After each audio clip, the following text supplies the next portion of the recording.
There is no reason for this to be hidden from the American people. There is no privilege, there is no attorney-client privilege, and I see you're checking with your staff, and I can assure you, staff, this is not under attorney-client privilege because it was sent from Jeffrey Epstein to Ghislaine Maxwell. Will you commit to publicly providing the unredacted version of this so that the American people can understand the extent of Donald Trump's lies about his relationship with Jeffrey Epstein? You're about as Dan Goldman, Pam Bondi, Jeffrey Epstein, Ghislaine Maxwell, and Donald Trump, this confrontation just raised serious questions about transparency and justice. A tense hearing turned explosive as accusations flew over hidden documents and victim treatment. Let's see this video. New York recognized. Thank you, Mr. Chairman. Ms. Bondi, I went over to the department yesterday for a couple of hours to review some of the unredacted materials. And I am looking forward to your detailed explanation for why you have withheld almost half of the documents, which is required by the bill. Now, obviously, there are 3 million documents, so I didn't get through much. But one thing I didn't see was the client list that you said you had on your desk a year ago. I did, however, find a couple of important documents. An 86-page prosecution memo from the Southern District of New York and a draft indictment from Florida against Jeffrey Epstein's co-conspirators. For reasons that I cannot understand nor are permitted by the bill, they were still redacted, even for members of Congress. So, Ms. Bondi, will you commit right here to immediately providing those two documents in unredacted form to members of Congress? Not a complicated question. well, I guess it is for you because you have a law degree and those are privileged. Okay, they're not privileged, but we will discuss that later. I also found an email that I have right here from Jeffrey Epstein to Ghislaine Maxwell that was unredacted, and it included notes of statements that Donald Trump made about his prior relationship with Jeffrey Epstein. Now, there is no reason for this to be hidden from the American people. There is no privilege, there is no attorney-client privilege, and I see you're checking with your staff, and I can assure you, staff, this is not under attorney-client privilege because it was sent from Jeffrey Epstein to Ghislaine Maxwell. Will you commit to publicly providing the unredacted version of this so that the American people can understand the extent of Donald Trump's lies about his relationship with Jeffrey Epstein? You're about as good of a lawyer today as you were when you tried to impeach President Trump in 2016. Have you apologized for that in 2019? So will you unredact this? Will you were unredact lead counsel on that. Privileged. I'm asking you, will you unredact this? Privileged. Privileged, of course. I look forward to discussing this more.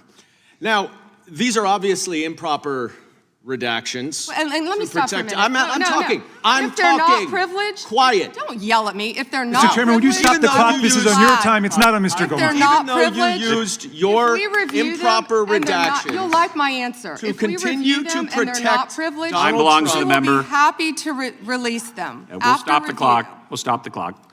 Time belongs to the member. Go ahead. even though you used improper redactions to protect Donald Trump and other predators associated with Jeffrey Epstein, you did the exact opposite thing with the survivors and victims of this scheme. So their identification information was really the only thing required to be redacted, and it was not. And it's clear this was not a mistake. This was not by accident. This was not because you only had 30 days when you really used 75, and that doesn't even include all the hours last March that you were redacting it. But I'll tell you why it's clear it wasn't a mistake. There is an email entitled Epstein Victim List. There are 32 names. One is redacted, 31 are not. So someone looked at it and decided to redact something. And I will tell you that that is clearly intentional to intimidate these survivors and victims.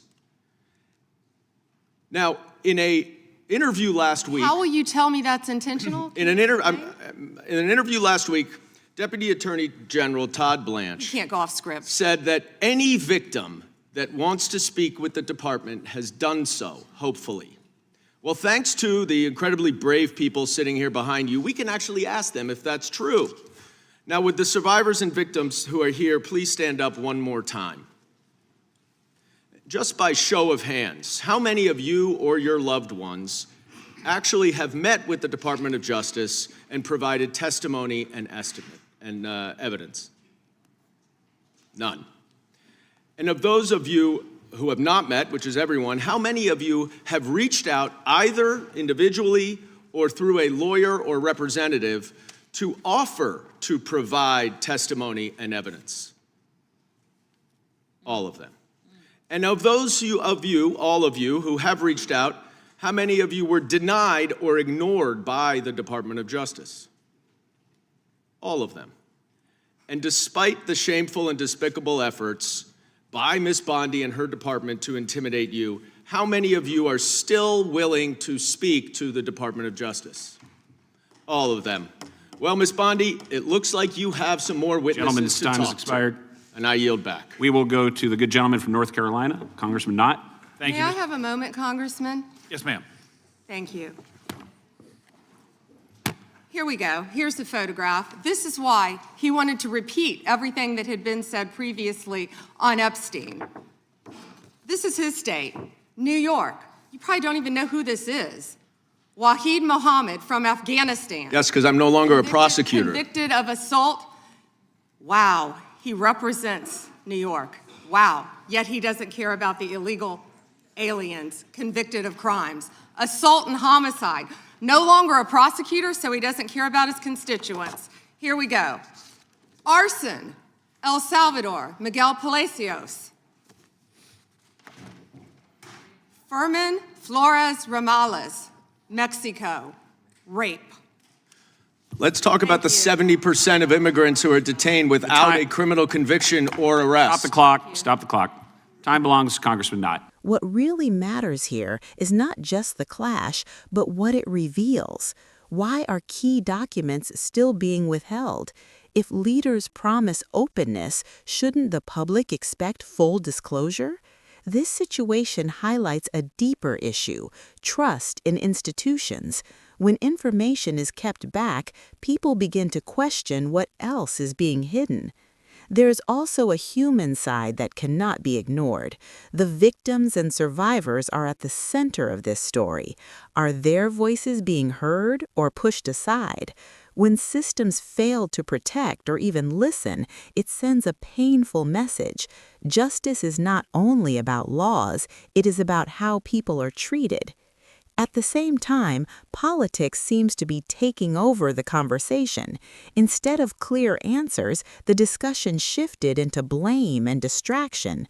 Does this help solve anything, or does it move attention away from the real issues that need action and accountability?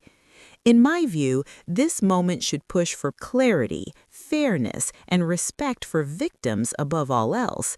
What do you think? Should all documents be made public, or are there valid reasons to hold some back?